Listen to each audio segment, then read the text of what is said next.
1993 में आई अजय देवगन की जितनी भी फिल्में थी वह लगभग वैसा बिजनेस नहीं कर पाई जैसा कि अजय देवगन की शुरुआती दो फिल्मों ने किया था, फूल और कांटे और दूसरी फिल्म थी जिगर, जो दोनों ही सुपरहिट रही थी। उसके बाद जितनी ही फिल्में आई उस साल 1993 में वो सारी की सारी लगभग फ्लॉप या औसत से नीचे की रही।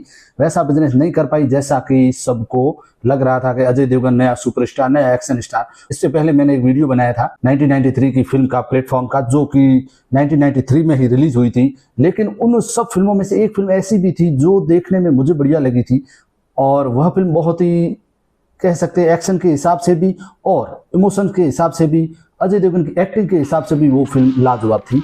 और उस फिल्म में अजय देवगन के साथ साथ रवीना टंडन और अमरीश पुरी भी थे।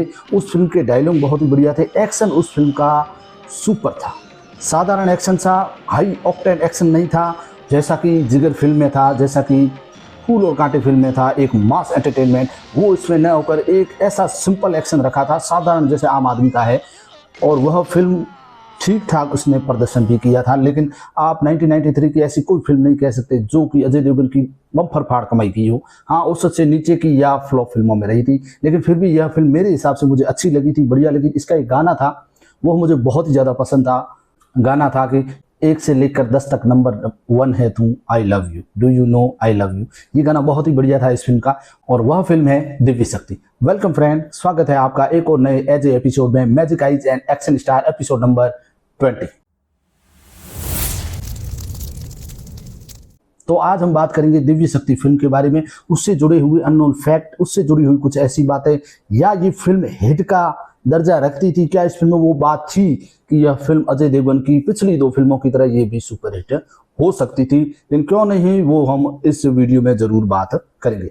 बात करें दिव्य शक्ति फिल्म के बारे में, यह फिल्म रिलीज हुई थी 19 फरवरी 1993 में। इस फिल्म के डायरेक्टर थे समीर मलकान। इस फिल्म में म्यूजिक दिया था नदीम श्रवण ने, और इस फिल्म को IMDb रेटिंग मिली हुई है 4.7 की, और इस फिल्म का रन टाइम है 3 घंटे का। इस फिल्म की स्टार कास्ट की अगर बात करें तो अजय देवगन, प्रशांत एज अजय देवगन, हिरिया एज रवीना टंडन, ताऊ अमरीश पुरी, शक्ति कपूर, आलोकनाथ, सफी ईमानदार और सत्येन कपूर। तो ये इस फिल्म की स्टार कास्ट थी। कहानी की अगर बात करें तो अजय देवगन ने किरदार निभाया है इस फिल्म में पत्रकार प्रशांत का, जो कि ईमानदार पत्रकार है, और वह शहर में बढ़ रहे अपराधों के खिलाफ आवाज उठाता है, और समाचार पत्र के माध्यम से वह उनके खिलाफ आवाज उठाता है।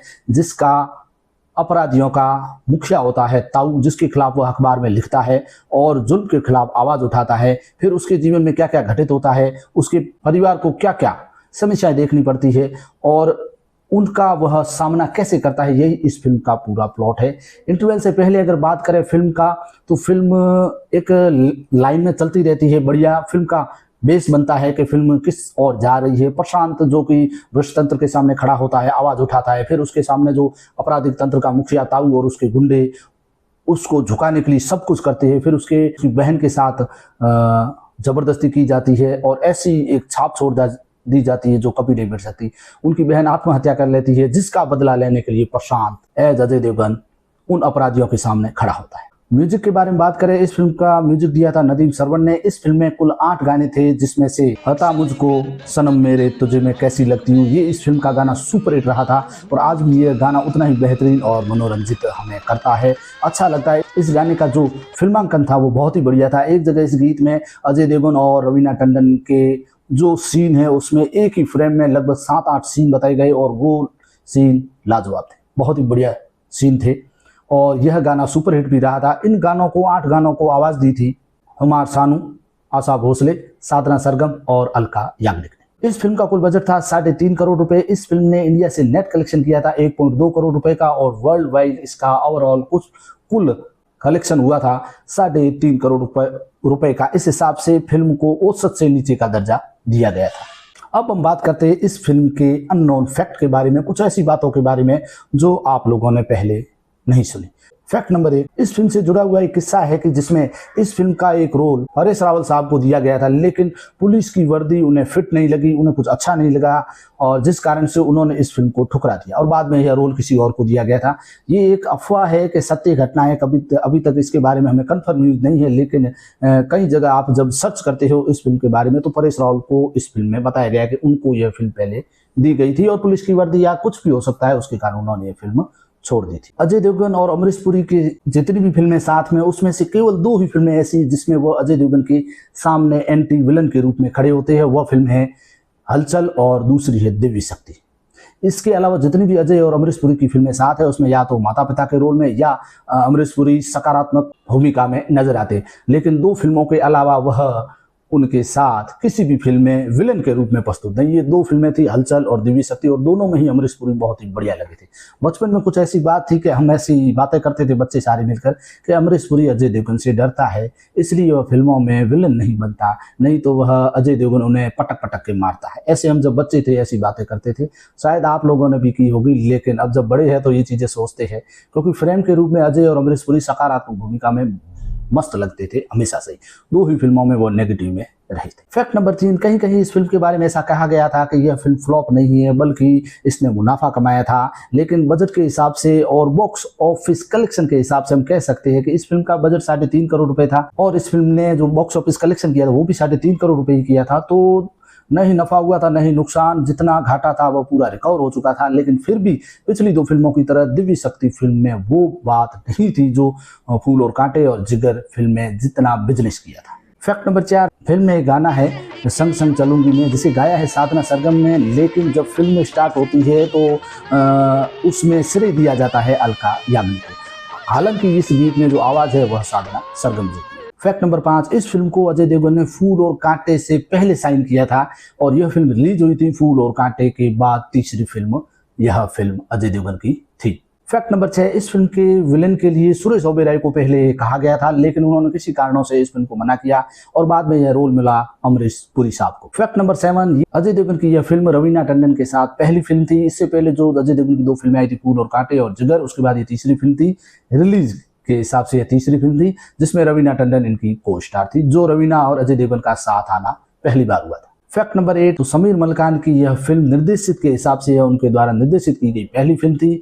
बाद में इन्होंने एक अंतिम फिल्म बनाई थी सिर्फ तुम, जो कि सुपरहिट रही थी, जिसमें स्टार कास्ट थी अनिल कपूर के भाई संजीव कपूर। फैक्ट नंबर 9, इस फिल्म का जो अंतिम दृश्य है जिसमें अमरीश पुरी और अजय देवगन की फाइट होती है, और उसमें अजय देवगन के जो पैर टूटा हुआ है और उसके बाद वह धनुष और तीर निकालकर अमरीश पुरी का संहार करते हैं, तो ऐसा कहा गया है कि यह फिल्म राम और रावण कथा से प्रेरित बताया गया है, जिसमें अमरीश पुरी को रावण और अजय देवगन को धनुष और बाण के हिसाब से राम के रूप में, प्रतीक के रूप में हमारे सामने प्रदर्शित किया गया था। फैक्ट नंबर 10, यह फिल्म वास्तविक घटनाओं पर आधारित थी, और उस समय भारत के कुतंत्र पर आधारित यह फिल्म थी कि किस प्रकार एक बड़ा अपराधी तंत्र जो कि शहरों में गाँव में अपना जुर्म, अपना साम्राज्य खड़ा करता है, जिसके खिलाफ पत्रकार खड़ा होता है और आवाज उठाते हैं। ऐसी बहुत सारी घटनाएं, सच्चे पत्रकार, ईमानदार पत्रकार जो जुल्म के खिलाफ आवाज उठाते हैं, लेकिन उनके मुंह को दबा दिया जाता है या उन्हें मार दिया जाता है या उन्हें चुप करा दिया जाता है। तो ये फिल्म एक सच्ची घटना पर आधारित फिल्म थी। फैक्ट नंबर 11, अमरीश पुरी और अजय देवगन को साथ में देखना शानदार अनुभव था, खास करके अजय देवगन के सामने अमरीश पुरी, जो कि लगभग 2 ही फिल्मों में आए थे। इस फिल्म में जो अमरीश पुरी ने ताऊ का रोल किया था और टेढ़ी गर्दन करके जो रोल किया था, पूरी फिल्म में वो बहुत ही बढ़िया और खतरनाक था। और जब वह देवी के सामने जाकर अपने आप को बंदूक यहाँ रख के शूट करते हैं और अंत में जब क्लाइमैक्स खुलता है तो कुछ और ही होता है। तो अमरीश पुरी के द्वारा जो इसमें रोल था, जो उनका स्क्रीन प्रेजेंट था, वो दमदार था। अजय देवगन के सामने ऐसे विलन के रूप में अमरीश पुरी ही जच सकते हैं, लग सकते हैं। तो ये कुछ बातें थी दिव्य शक्ति फिल्म के बारे में। उसके अननोन फैक्ट के बारे में अगर आपने नहीं सुनी है तो ये मेरा वीडियो खास दिव्य शक्ति फिल्म के लिए मैंने इसलिए बनाया क्योंकि पहले मेरा ये विचार था कि मैं 1993 में आई अजय देवगन की 8 फिल्मों पर साथ में वीडियो लेकर आऊँगा शॉर्ट में, क्योंकि वह फिल्में इतनी ज़बरदस्त नहीं थी। लेकिन फिर मुझे लगा क्यों ना दिव्य शक्ति जो मेरे द्वारा फिल्म देखी गई थी और मुझे फिल्म ठीक ठाक लगी थी, बढ़िया लगी थी, क्यों ना इस पर आपके लिए, खासकर मेरे दर्शकों के लिए वीडियो बनाऊं। तो दिव्य शक्ति पर मेरा ये वीडियो आपको कैसा लगा?